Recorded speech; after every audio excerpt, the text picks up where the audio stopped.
More local news now. A power struggle played out in court today over Sherman Park. Temporary fencing was up at the park for 3 weeks. The county executive ordered it torn down. The sheriff wanted it back up. Our Julia Fellow is live from the Milwaukee County Courthouse, where obviously Julia is getting soaked. And the sheriff had a late change of heart this afternoon, Julia. Right. In a surprise move, Carol, it even surprised the judge. Sheriff David Clark's attorney said the issue over temporary fencing is moot, which means he no longer wants to put up any fencing at all, wants nothing to do with it, which caused the judge to go off. And obviously, this is more than about a fence around Sherman Park. This is more about, obviously, a power struggle between the county executive and the sheriff who don't like each other. Yeah, that's the big elephant in the room here. Let's call it what it is. Judge David Hansher says taxpayers are now stuck in the middle.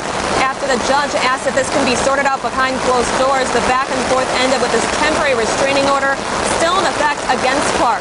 It prevents him from putting up a temporary fence around the park or changing the curfew.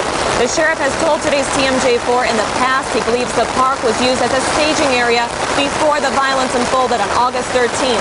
County Executive Chris Abley has called the fencing a barrier to healing and believes the park has nothing to do with the unrest last month. We asked the attorney why Sheriff Clark was not in court today.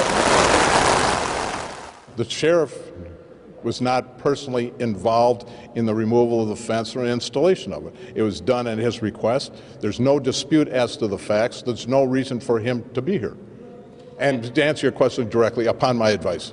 Happy that the restraining order is still in place. I think that sends the appropriate message that that the sheriff has to respect the rights of our citizens, their access to public parks.